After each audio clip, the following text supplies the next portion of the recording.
प्रदेश के जनपद रामपुर से है। रामपुर में दुल्हन ही दहेज है। अक्सर ये स्लोगन समाज में अच्छा मैसेज देने के लिए जगह जगह लिखे जरूर देखे होंगे आपने, मगर ठीक इसके उलट रामपुर में दहेज से प्यार और दुल्हन को नजरअंदाज करने की घटना सामने आई। जी हाँ, कुछ ऐसा मामला उत्तर प्रदेश के जनपद रामपुर में, जहां पर नवविवाहिता को उसके पति ने त्याग दिया, लेकिन उसको दुल्हन पक्ष की ओर से मिले दहेज पर पूरी तरीके से कब्जा जमा लिया है। जनपद रामपुर के थाना अजीम नगर क्षेत्र निवासी चंद्रपाल ने अपनी बेटी की शादी 4 महीने पहले बड़े शौक के साथ की थी। अपनी हैसियत से बढ़कर उसे दान दहेज दिया। बेटी को शाहबाद थाना क्षेत्र के सेवा के साथ विवाह कर रुखसत किया, लेकिन कुछ दिन बाद दोनों पति पत्नी के बीच अनबन शुरू हो गई। मनमुटाव के कारण जानकर चंद्रपाल के पैरों तले जमीन खिसक गई। पता चला कि उसकी बेटी का गणेश नाम के किसी शख्स के साथ शादी से पहले ही प्रेम प्रसंग चल रहा था।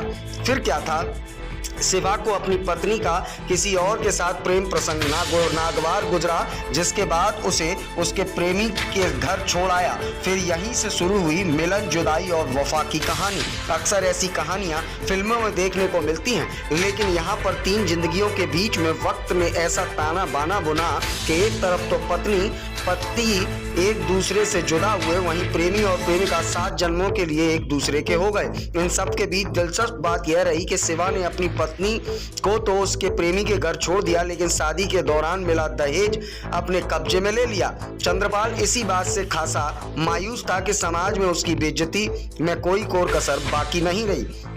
लेकिन इसके बाद जो उसने खून पसीना बहाकर बेटी को दहेज दिया था, वह शिवा किसी हाल में छोड़ने के लिए तैयार नहीं था। जबकि चंद्रपाल चाहता तो उसको दहेज वापस मिल जाए, ताकि वह अपनी दूसरी बेटी की भविष्य में होने वाली शादी में इस्तेमाल कर सके।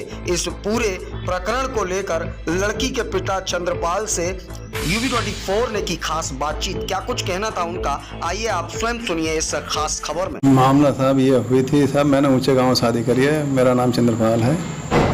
ऊंचे गांव शादी करी थी और 4 महीने लगभग हो गए।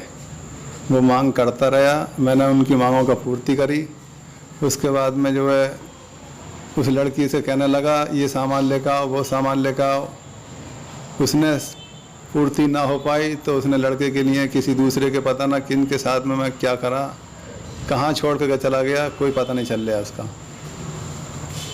किसके पास छोड़ के गया, कौन सा लड़का? मुझे इस बात का कोई पता नहीं चल रहा किन के प्रेमी के साथ में शादी क्या करा उसने, क्या मुझे कोई सूचना मिल रही है कि सूचना मिली थी, थोड़ा सुराग मिला था साहब। बगड़ के मैं मतलब गणेश नाम का लड़का है, उसके साथ में छोड़ के गया है। हाँ, उसका आदमी। हाँ, तो फिर आपने क्या किया? हमने साहब ढूंढ खकोरी कर रहे हैं, उसके बारे में कोई पता नहीं चल रहा अभी। तो वहाँ भी गए थे हम दान दहेज के लिए। उसने दान दहेज के लिए गया तो उसने मना कर रखी। क्या मना कर दी? कि मेरे पास में कोई दान दहेज नहीं है, मैं कहाँ से दूँ, क्या करूँ, सारी कहानी। तो दान दहेज क्यों नहीं दे रहा है?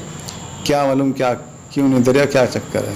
लड़की से मतलब उसने बहा दी, लड़की से प्रेम नहीं था, दान दहेज से आज प्रेम कर रहा है। तो अब क्या चाहते हो आप? अब साहब हम तो यही चाह रहे हैं दान दहेज मिल जाए हमारा। हाँ। तो पुलिस कार्रवाई करी है कि नहीं करी? पुलिस कार्रवाई साहब नहीं करी कोई। करोगे? हाँ करूँगा। तो अब क्या चाहते हो तुम? अब ये साहब दान दहेज मिल जाए।